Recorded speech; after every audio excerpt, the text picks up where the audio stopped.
daawadayaal ku soo dhawaada EBC Channel waa labaad kala socotaan wararka caalamka, warka degdega ah, falaqaynta wararka iyo warka Soomaaliga.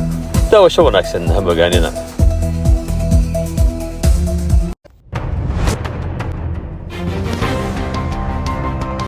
Qodobada wararkana waxaa ka mid ah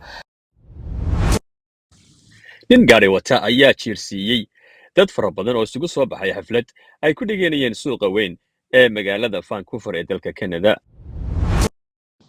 Diyaaradaha dagaalka ee Israel ayaa duqeeyey magaalada Beirut ee dalka Lubnaan.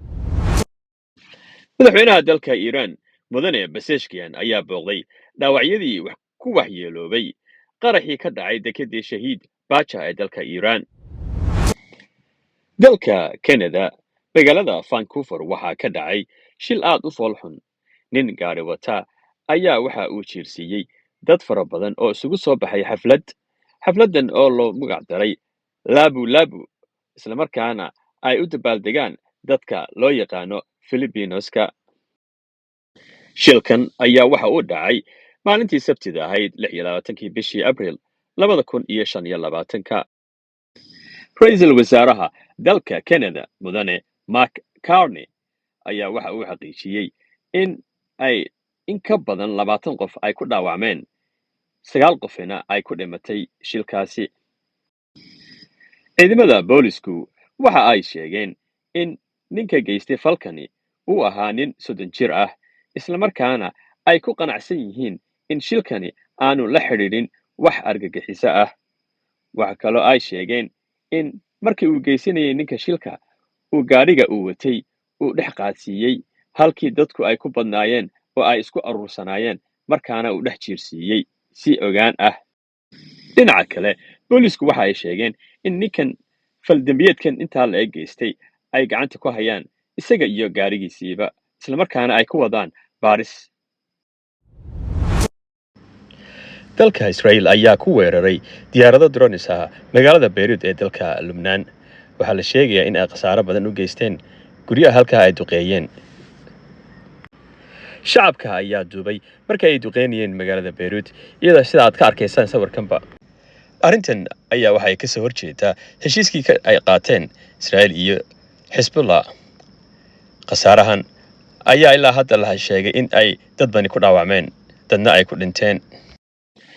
Israel ayaa iyadoo ah mid markasta duqeysa magaalada Beirut dalka Lubnaan, iyadoo aan cidna wax ka weydiin weerarada ay qaadayso. Weeraradan inta badan waxa ay fuliyaan marka ay ogaadaan hogaamiyaal ka tirsan Hezbollah oo meel ku dhuumanaya. Madaxweynaha dalka Iran mudane Pezeshkian ayaa waxa uu booqday dadkii ku dhaawacmay qaraxii weynaa ee ka dhacay dekedii shahiid Bacha lagu magacaabo ee ku taala dalka Iran. Qaraxaasi oo ahaa qarax aad u gilgilay dalka Iran oo aad u weynaa. Khasaaraha ka dhashay qaraxan ayaa hadda waxa ay maraysaa dhimashadu 40 qof in ka badan, halka dhaawacuna uu marayo in ka badan 1,000 qof. Madaxweynuhu waxa uu indhaindheeyey badqabka dadkaasi iyo sida ay wax u gaadheen. Dhinaca kale, madaxweynuhu waxa uu sheegay in uu ku wado baaritaan, isla markaana uu dalbay in la baaro si dhaqso ah. Geesta kale, safiirka Russia u fadhiya dalka Iran ayaa waxa uu sheegay in ay iyagu geestooda ay la soo gaareen gargaar, kaasoo ka koobnaa diyaaradaha khaasa oo la dagaalama qaraxyada noocan oo kale ah ee dabka wata, kuwaasoo ay la socdeen khabiiro ku takhasusay dabka iyo qaraxyada waaweyn. Geesta kale, jaridda CNN-ta ayaa waxa ay ka qortay in halkaasi ay yaaleen kiimikalka shidaalka lagu qarxiyo gantaalaha missileska loo yaqaano, isla markaana macnahoodu ay tahay in ay Iran dhoofinaysay oo ay dekedda ka dhoofinaysay waxyaalahaasi.